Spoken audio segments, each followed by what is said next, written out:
I'm in focus. That's really weird. Hello everybody, Zeno here. We're going to talk about Sonic Frontiers' 2023 content roadmap, and later in the video, a update video. Can't really call it anything else because that's what it's going to be, but first, let's talk about the content roadmap. The sad thing is, I am more locked onto way later in the year apparently, but if we look on the image I'm going to display on the screen, Sonic Frontiers is going to go through 3 major content updates for 2023. Update 1 will include apparently a jukebox mode, so you can listen to any of the music in the game whenever you want. I'm pretty sure you unlock it as you play. A photo mode, which was kind of par for the course for a lot of video games these days, where I'm pretty sure you can take selfies with Sonic or whoever you're going to be, since the game's modded with characters already. That'll be fun to take pictures on and share things on social media like all the people do. A little excited for that just because it's fun. It's a beautiful game, and using photo mode to take nice screenshots will be good. New challenge modes, I don't know how useful that's going to be other than the possibility of adding new levels. And I say new levels in air quotes, as in those cyberspace levels, because if they add more of those, that'll be actually a pretty good content drop, especially if they're based on older levels from Sonic's past like they already are. If they add even more, that's kind of a nice thing. It's just weird to see them in the cyberspace art style. That's all on content update 1. Don't know when that's coming out, but update 2 has something to do with Sonic's birthday. I have no idea how they're going to celebrate that other than maybe having him have like a party hat costume or something where he can run around with confetti and everybody will acknowledge it or something. I have no idea what they're going to do for that, but that is already halfway through the year because Sonic's birthday is in June. That's a long way away. Like, the new Breath of the Wild sequel will already be out by the time that content update will roll out. There's a thing called Open Zone Challenge. No idea. That doesn't sound very interesting to me personally, just because there's already enough challenges out there. I'm guessing this will just be a way to add a leaderboard or something. So you do a quick little challenge, put your name on the leaderboard, and then watch as hackers take the first 10 slots, because that's what happens every single time on an online leaderboard. And then there's this thing called New Coco. Now, I basically know what these things are now, but I don't know what they mean by new kinds of cocoa. Is that something that they can use? Is that something that they're going to be using to help Sonic have a new ability? Because you use them to increase your, I think it's ring count and your speed. So I'm wondering what that has to do with the game. And other than, it doesn't say it's tied to a story at all. So I am really confused on what they mean by that. Or is it going to be easier to find them? Or is there a way you can take care of them? Is that what it is? Is that going to be a new mode? Is it going to be like Chow? We don't know. That'd be cool if they did that. But now we're going to get into the part where I really want to get this into discussion of Update 3, because we don't know if this will be dropping along Update 1 and 2 at all, because it sounds like it could, especially since it says new playable characters and new story. This is the really confusing part, because we don't know if these will be coming out in chapters per new character, or will this be a big lump of new characters to play as and a new story?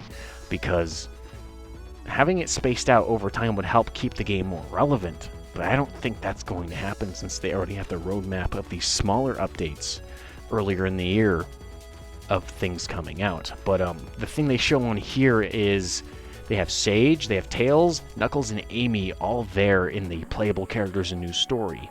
Now, I would assume with this picture that they would all be playable in some form. I'm just wondering how they're going to make them unique compared to Sonic, because last time we had a new character change drop was in Sonic Frontiers, when Shadow the Hedgehog had his own little prequel story, and he played basically just like Sonic. Now, if they find a way to make them unique enough to make it more fun, this would be an awesome way to change how the game will play. Like if Tails can fly for a while, Knuckles can glide and really change. Instead of boosting and falling off the level, he could glide across the level. Amy could have a new focused combat situation like she would have in the earlier Sonic Adventure games and stuff. This would make it really cool to even just run around and have fun in the level, because That's like what I would always do back in like Sonic Adventure when I was a kid. I used my imagination and crafted my own little mini stories of things playing as other characters and other play styles. So just alone, the fact that they're adding other playable characters alone is major. But I don't know how they would tie a new story into this unless they focused specifically on these characters. And this is why I'm also half worried as long as excited for these updates, because I have a feeling it's going to be really, really short mini stories for each character that will be like 2 levels long, just so you can get them to be playable and then kind of just call it good. I don't think they would be adding an entire new island. It would be cool if they could, especially if it was 1 island per character, but I'm really intrigued to see how they space the content out, because we've never had anything this large announced for a modern Sonic game. Sonic has never had any post-content DLC. Sonic Lost World, I think, had it where if you pre-ordered the game, you'd get like a Knights boss. Sonic Frontiers just had it after DLC, where you can get Super Sonic. You could get some costumes for free. Those weren't really major additions. This is telling us there will be more levels, more challenges, new playable characters. This is huge, and the fact that it's all free too it's intriguing. So I just want to see what you guys think about it, because Tails, Knuckles, and Amy, and Sage, I always forget Sage is literally right there too. Are they going to be playable? Is this going to be like a prequel? A prequel to the prequel that we know? Because Knuckles had an animation based on him.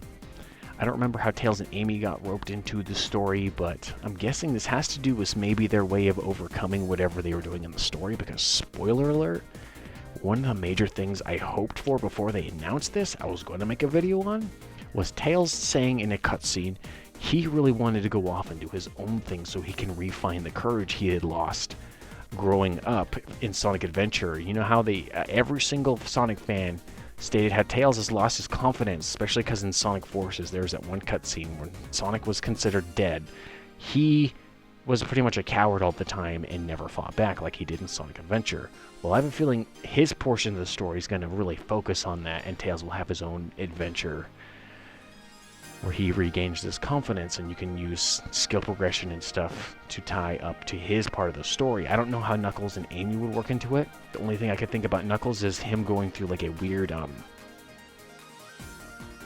thing with the Echidna tribe, since some of the technology based on the Cocos, they kind of intermix with his tribe. Amy, I have no idea what it would be, and Sage, I have no idea what it would be other than like being with Eggman or something, because I think, I hate to admit it, I have not beat the game. I know I've seen the ending last boss of the game, but I think Sage sacrifices herself, so I'm wondering if Eggman finds a way to re-enable her. I'd have to re-watch the ending or finally beat the game, but that's all going to be interesting if that's what they meant by playable characters, because the playable character's little icon is above these 3 character icons, and the last thing I want to say about it is it's weird to see them still in the virtual haze, or whatever you call it. They're like digital still on that icon, so I'm wondering how involved they actually are in terms of playability. It makes me more concerned than excited. So like the meters, like I get excited hearing the words new playable characters, but then when I analyze a little bit more, I'm more concerned. The best way to put it. But that's gonna be all the Sonic stuff for this. I was originally gonna put these as 2 separate videos, but I thought it'd be a good way to have anybody who really cares about the channel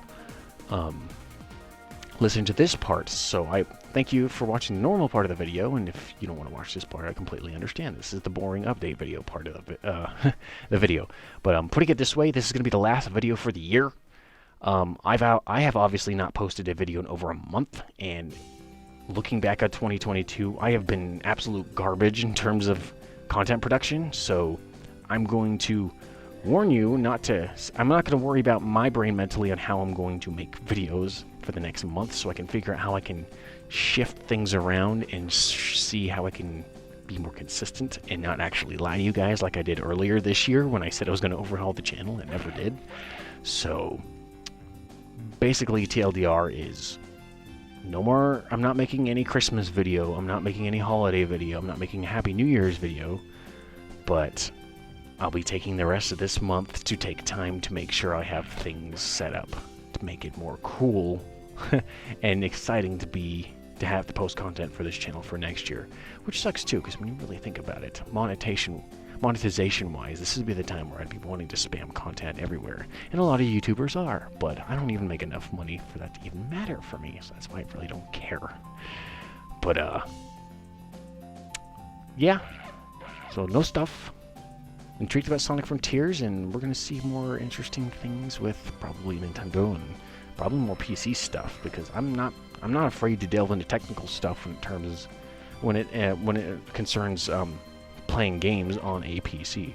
I mean, the most I'm going off on a tangent here, but the most exciting video apparently in terms of statistics, and it's still not even that much because it's only a couple hundred views, I think, is the VR video about DLSS 3 in VR. That is like one of my more proud. I don't know.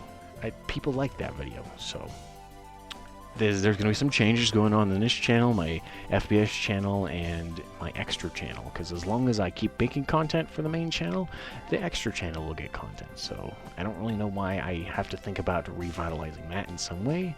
I'll just focus on the main channels and let that work off from there. But I'm going to shut up now because I am rambling and it is past 10 minutes. So until next time, I will see you guys next year. I'll probably respond to comments and stuff as I usually do, but I'll see you guys later. And I have a secret project I'm still working on. It should be ready by the end of Q1 2023 if things go right, because I have to learn as I go along for this project, but hopefully you guys will see it before the end of April. Alright, until next time, Xeno is out of here. Don't trip on a rock, because that's what I do. Right? No? I just realized how much this looks like a real gun, even though it's just an air gun. Like, doing this is probably incredibly scary looking. Especially that. I shouldn't have done that. It has CO2 in it. But, imagine if that got in my eye.